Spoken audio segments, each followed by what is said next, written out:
ഒരു unusual YouTube video ആയിട്ടാണ് ഞാൻ ഇന്ന് നിങ്ങളുടെ മുമ്പിൽ വന്നിരിക്കുന്നത്. നീ ഒന്ന് ഭൂമിയിലേക്ക് ഇറങ്ങി കിട്ടാൻ കാത്തിരിക്കായിരുന്നടാ. Very important that I do this video. ഈ വീഡിയോ ചെയ്യേണ്ട ഒരു ആവശ്യം വന്നിരിക്കുകയാണ്. ഗായ്സ് വേറെ ഒരു വഴിയില്ല ഗായ്സ്, പെട്ടിരിക്കുകയാണ് നമ്മൾ ശരിക്കും. Entire NEET issue that's happening, അതിനെക്കുറിച്ച് ഞാനൊരു പോസ്റ്റ് ഇട്ടിരുന്നു. ഓർമ്മയുണ്ടല്ലോ, വേഗം മറക്കാൻ പറ്റുമോ? ഇതിട്ടത് മാത്രമേ എനിക്ക് ഓർമ്മയുള്ളൂ. നല്ല ഇടിച്ചിടാ, ഇടിച്ച് പഞ്ചറാക്കി. ഞാൻ സ്വപ്നത്തിൽ പോലും ചിന്തിക്കാത്ത വ്യാഖ്യാനങ്ങൾ ഈ ഒരു പോസ്റ്റിന്റെ താഴെ കമന്റുകളായിട്ട് വരാൻ തുടങ്ങി. അപ്പൊ ഞാൻ ചോദിച്ചു, ഞാൻ ഇങ്ങനെയൊന്നും എഴുതിയിട്ടില്ലല്ലോ, ഇതല്ലല്ലോ ഞാൻ ഉദ്ദേശിക്കുന്നത്. ഈ ഗോ ഹോം എന്ന് പറയുമ്പോ പോലും എന്താ ഇത് നീ എഴുതിയതല്ലെന്ന് പറയാനാണോ? അല്ല, ഞാൻ എഴുതി തന്നെയാണ്. പക്ഷെ വായിക്കേണ്ടത് അളിയൻ വായിച്ച സ്റ്റൈലല്ല. ഇതെന്റെ വേറൊരു മോഡലിൽ ഞാൻ എഴുതിയതാ. ഇതാ കേട്ടോ.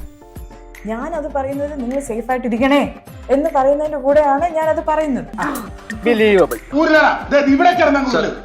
ബിക്കോസ് ഞാൻ ഈ റീൽസ് ഒക്കെ കണ്ട് എല്ലാരും അടി വാങ്ങുന്നതും ചോരയും ഇതെല്ലാം കണ്ട് പേടി കാരണം മറിച്ചിട്ട് അറിയാതെ വന്നോണ്ട് സാർ. ആ ഫിയറിൽ നിന്നും ആ പെയിനിൽ നിന്നുമാണ് ഈ ഒരു പോസ്റ്റ് ഞാൻ ഇടുന്നത്. ചില സമയങ്ങളിൽ അങ്ങനെ സംഭവിച്ചു. അതെ സാർ.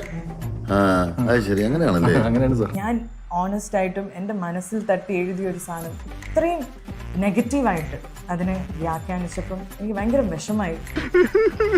നീ കൂടുതൽ വിശദീകരിച്ച് നാറാൻ നിൽക്കണ്ട. എനിക്ക് എന്ത് ചെയ്യണമെന്നറിയില്ല. കംപ്ലീറ്റ് അബദ്ധങ്ങളല്ലേ പറ്റിയത്? സിബി മലയിൽ സർ എങ്ങനെ വന്നു, ഇത് ഞാൻ എങ്ങനെ തിരുത്തും? ഇതേതാണ്ട് എലിക്കണിയിൽ സുനവെട്ടതുപോലെ സുനവെട്ട എടുക്കാനും പറ്റില്ല, കെണി ചുമന്നുകൊണ്ട് നടക്കുകയും ചെയ്യണം. ചെയ്തത് തെറ്റ് തന്നെയാണ്, അങ്ങനെ ഞാൻ എഴുതാൻ പാടില്ല. പക്ഷെ I am also human just like all of you. പറ്റിപ്പോയി സാർ. തെറ്റ് ചെയ്യാത്തവരായി ആരുമില്ല ഗോപു എന്നാണല്ലോ. I understand that now and I will try to be a better human.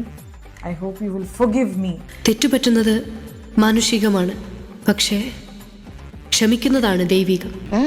എടാ ആൻഡ്രൂസേ, എന്താ ചേട്ടാ ഇവനെ നീ തല്ലുവോ അതോ ഞാൻ തന്നെ തല്ലോ? തൽക്കാലം ഇത്രയും മതി. പോയേച്ചും വരാം.